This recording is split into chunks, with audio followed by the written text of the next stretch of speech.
ये बुक इसकी आज तक 55 मिलियन से ज्यादा कॉपी बिक चुकी है और इससे लाखों लोगों की जिंदगी भी चेंज हुई है, जिसमें से ये कुछ जाने माने चेहरे हैं। The best books written for beginners who want to understand money.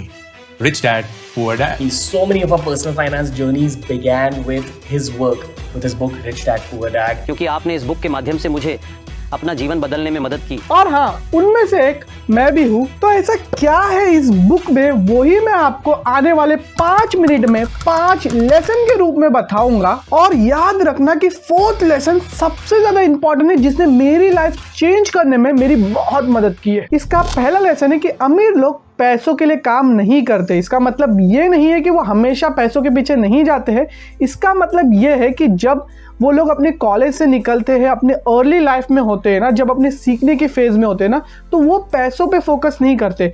वो फोकस करते हैं लर्निंग्स पे, अपनी नॉलेज को बढ़ाने पे और साथ ही साथ एक नेटवर्क बिल्ड करने में, जिससे उनको आने वाले टाइम में बहुत सारी अपॉर्चुनिटी मिलती है, जिससे वो आगे चल के बहुत बड़ा बिजनेस बनाते हैं। और रॉबर्ट कियोसाकी भी अपने बुक में यही कहते हैं कि आप अपने अर्ली लाइफ में, अगर आप कॉलेज से निकले हो, अपने 20s में हो, तो लर्निंग पे फोकस करो, ना कि पैसे पे। अगर आप ऐसा करोगे तो आप रिच बनने की जर्नी में बहुत आगे निकल जाओगे, बाकियों से जो पैसे पे फोकस करते हैं सिर्फ। इसका सेकंड लेसन है सेव फर्स्ट स्पेंड लेटर। अब ये गलती ना मैंने अपने 18-19 में किया था कि मुझे लगता था कि जब मेरी सैलरी आएगी ना, तो मैं सारा पैसा खर्चा करूंगा, उसके बाद जो बचेगा उसको सेव करूंगा। लेकिन आपको एक सच बात बताओ, ये हम सबके साथ होता है कि हम जब भी ऐसा सोचते हैं ना, जो बचेगा उसको सेव करेंगे, तो कभी पैसा बचता ही नहीं। और मेरे साथ ऐसा ही होता था कि मेरे पास पैसा बचता ही नहीं था। तो रॉबर्ट कियोसाकी की बात मानने के बाद मैं जब भी मेरी सैलरी आती है, तो पहले ही उसका 10% 20% एक दूसरे अकाउंट में सेंड कर देता हूँ, जहाँ वो ऑटोमेटिकली सेव हो जाता है। आपको पहली चीज़ ये समझना है कि आपका पैसा जब भी आए, आप उसको पहले सेव कर लो और उसके बाद जो बचेगा उसको खर्चा करो। थर्ड लेसन है build assets and minimize liabilities. अब हमारे 20s में क्या होता है मालूम है, हम लायबिलिटीज बिल्ड करने लग जाते हैं। जैसे हमें अच्छी जॉब लगी तो हम नई बाइक ले गए, नया आईफोन ले गया, हमारा पुराना फ़ोन अच्छा चल रहा है, फिर भी हम नई नई चीज़ें खरीदेंगे, लग्जरी बैग खरीदेंगे, लग्जरी कपड़े खरीदेंगे, और हम ऐसी लायबिलिटीज़ खरीदते जाते हैं जो ओवर द लॉन्ग रन हमारे पैसे हमारे जेब में से लेते ही जाती है। तो रॉबर्ट कियोसाकी अपने बुक के अंदर बोलते हैं कि आपको अपने अर्ली एज में एसेट बिल्ड करने पे फोकस करना है। एसेट क्या हो सकता है? Stocks, bonds, real estate and और भी अनगिनत एसेट आज के डिजिटल वर्ल्ड के अंदर आ गए हैं। तो अगर आप अपनी 20s के अंदर हो ना, तो एसेट बिल्ड करने पे फोकस करो। भले वो अमाउंट बहुत छोटा होगा, अगर आप म्यूचुअल फंड में भी इन्वेस्ट कर रहे हो, इंडेक्स फंड में भी इन्वेस्ट कर रहे हो, अगर आप महीने का 500 रुपया भी कर रहे हो, तो भी आप बाकी हज़ारों से बहुत ज़्यादा आगे हो एसेट बिल्ड करने की रेस में और अपने आप को रिच बनाने की रेस में। 4th लेसन है जो मेरे लिए सबसे इंपॉर्टेंट था, वो है education and financial literacy are 2 different thing.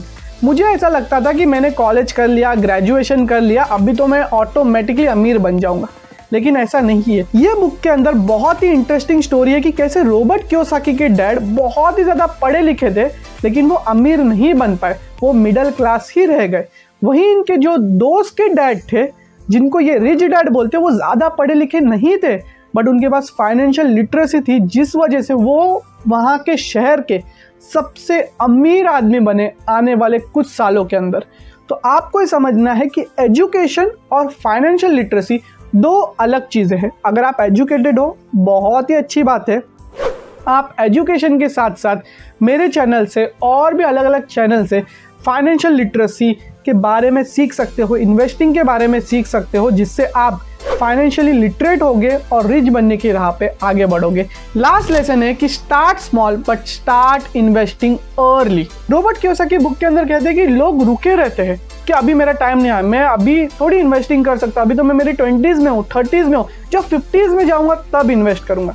लेकिन जितना जल्दी आप इन्वेस्टिंग करना स्टार्ट करोगे ना, उतने आपको कंपाउंडिंग के रिटर्न्स मिलेंगे और उतनी तेज़ी से आप अमीर बन सकते हो और जल्दी रिटायर हो सकते हो। तो अगर आप अपने अर्ली एज में हो, तो इन्वेस्टिंग के बारे में पहले लर्न करना स्टार्ट करो और उसके बाद इन्वेस्ट करना स्टार्ट कर दो अपनी अर्ली लाइफ से। तो ये थे 5 लेसन रॉबर्ट कियोसाकी की रिच डैड पुअर डैड से। अगर आपको अच्छे लगे हैं तो कमेंट में बता दो आपका फेवरेट लेसन कौन सा है, और आपने बुक पढ़ी है या नहीं वो भी कमेंट में ज़रूर बता देना। और अगर चैनल पे नहीं हो तो सब्सक्राइब ज़रूर कर लो। मिलता हूँ मैं आपसे अगले वीडियो में। जय हिंद।